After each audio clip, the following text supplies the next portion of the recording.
I want to kind of be a bit more selective with what I buy in the future. It's another day and I'm once again moving things from here to the new studio space. It's a long process, but it'll be worth it once it's done. You know, it's just got to take your time, move everything up, and then I can relax and finally build some Lego, because I haven't actually built anything in a couple of weeks now. Yeah, all my efforts and focus have gone into making this new studio space, so let's crack on and get it finished. So if you excuse all the mess, I think this is how I'm going to have the tables for now, in like an L shape. Obviously, with the space I have and these tables, I can move it around and rearrange things, and I've already began thinking of alternative layouts. But one thing that's a little bit of a trouble is the floor is not even all the way across. In fact, this side it dips lower and this side it's higher. So there's kind of the join. As you can see, I've wedged up this table, which starts off fine, and then obviously the floor goes down a bit. So I've used the cardboard, but I'm going to have to swap it out for some like little wood blocks, because obviously once there's some weight on it, that's going to squash it down a bit. And yeah, and then here you can see the drop is so different that the table actually almost fits underneath. So you can see how much that needs to be raised by, quite a lot actually, which I didn't expect. But then, you know, maybe having the table slightly dip down could be interesting. I don't know. But yeah. Oh yeah, I forgot I filled up my parts sorting tray again, ready to be sorted out once the space is finished. Ugh, such a boring job.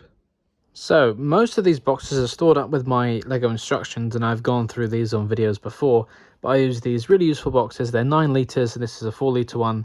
Here I've got some of my large plates in there. I keep my Lego train track in another 9-litre box, although I've got more track that fits in this box, so I might have to take that out. Obviously got my minifigure parts in another one, my random tray of mess that I need to sort out. Another one, 4 litres, which has got some, well, it's also mess, some miscellaneous pieces that don't fit anywhere else, and some little things with some projects I'm working on. A lot of train stuff's in there.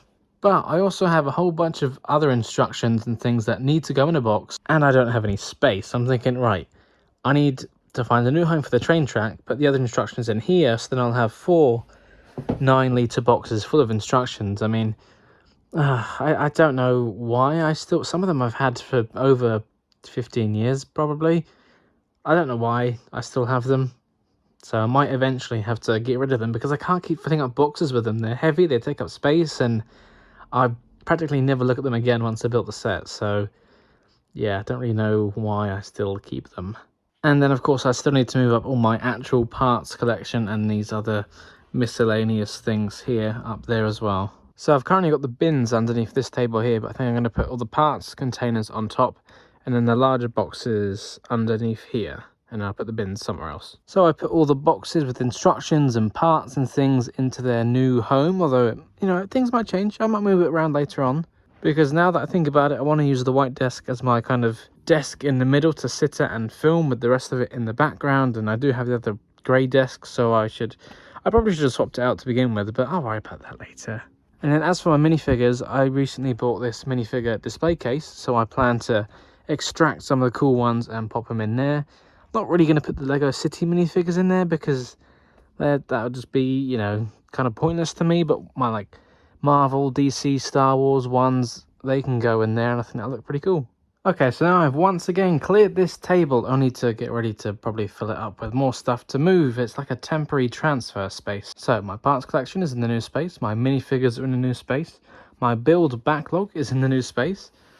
But what about well, this is technically also part of the build backlog, but the one that's already up there was my immediate build backlog, like the ones I really wanted to do or I had video ideas for. All these sets are just the other ones I own that need to be built at some point. But now I have more space, so I might be able to actually do that. So I need to move these into the new space as well. And then I got my big sets like the Daily Bugle, which I still can't believe I won for £3 in a competition. Then the Sanctum Sanctorum, which I got for a really good deal. And then the police station. I mean, obviously I get all my Lego for good deals, right? I do shop around and have vouchers and discount codes and things and save up reward points. But it's nice that now I have the chance to actually build some of these bigger sets and display them. So yeah, this is just, it's all so exciting. But it's going to be a bit awkward to try and move all these things to the new space. And now my other sets, apart from my backlog, which is now moved over here, I brought up all my other sets from my less immediate backlog. Like, I'll get around to these eventually because I never had the space and all that, but now I do because plenty of table space. And it looks like it takes up so much more space up here than it did in the other area, because here it's under 2 1-meter tables, but you know, it's like there's gaps here and there's gaps there, so it's still the same amount of Lego, it's just spread out a bit more. But I guess it does give me an excuse to kind of fill it up, which I don't really want to do. I don't want to keep buying loads of Lego, you know, because again, eventually I run out of space, and I want to kind of be a bit more selective with what I buy in the future, but I've got enough here to keep me going for a while. Hey guys, quick interruption from me. I just want to thank you all so much for watching and supporting the channel. It really does mean a lot, but obviously projects like this don't come cheap, and yes, this channel is now monetized, but still, it's like pennies at this point. I'm not a millionaire just yet, but maybe one day. So if you want to help support us financially, that'd be great. You can obviously keep watching the videos, because the more videos you watch, the more ads are shown, the more money that we earn, which can be then reinvested in the channel. Or if you want to, you know, be a bit more generous, you can use the super thanks button to donate a bigger chunk of cash, which will again be used for things for this channel. As you can see, this is where the money is going. So with a better space, I can create better content. I can do live streams now, for example, so much more. I have Lego City layout tours and things, because I couldn't do that before really, but now I can. But need that little cash injection. So if you could help out, it would really mean a lot. Again, thank you so much.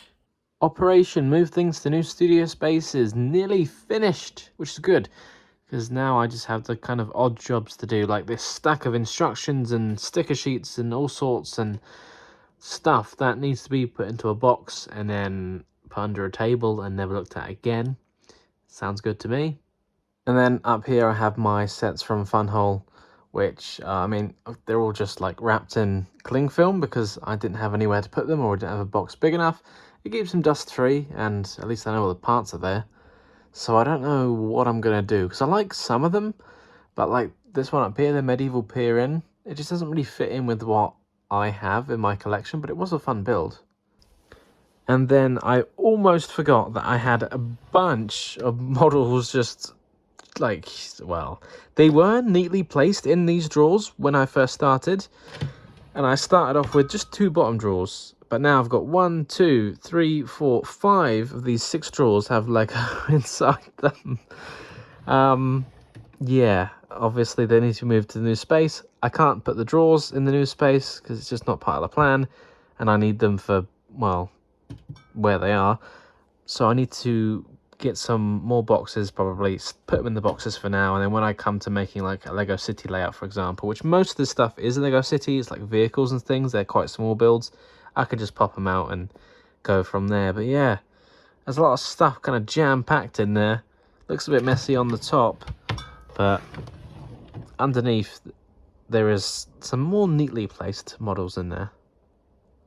So I was just sorting out and kind of trying to tidy up this pile of instructions, and I found this Lego bag of parts. Now, it isn't from a set, it's got other bits in it. It's from a Bricklink haul, but I have no idea what this was for. Yeah, I really don't remember. I'll have to look back at my orders and see what it is. So I need to look through this quite carefully, because there are some sticker sheets in there, and I don't want them to start to peeling or get ripped or bent or anything. Look, I found another bag of parts buried in here. So when it comes to sorting my instructions, initially I kept all the sets instructions together. So for example, well, this set has multiple instruction booklets, so bam, I'm going to put them all together in the same box so I know where they are. Then it got to the point where I had so many and so many different sizes, I started to organise my instruction booklets by the size of the booklet, which obviously doesn't make any sense if you're trying to build a set and you got, you know, instruction booklets 5 and 2 that are this size, and then you got another one that's this size. They're in different boxes. But in terms of organising the actual things, like fitting them into a space, this way just makes so much more sense to me, and I can fit more in. But again, you know, I never look at the instructions after I've built the set anyway, so I don't really know why I still keep them. Yeah, I should probably recycle them. And I also found a lot of loose sticker sheets that I either didn't use for the sets, or I bought separately on eBay and things to use for other projects, so I need to put them safely inside this plastic wallet with other sticker sheets. So the instructions are now up on the table, ready to be sorted away at another later date. And then I've also got this random pile of crap and rubbish and stuff that I need to sort out and put away. Thank you very much for watching. If you enjoyed this video, don't forget to check out the other videos on this channel or on one of my other channels as well. And of course, don't forget to like, comment, subscribe and share with your friends.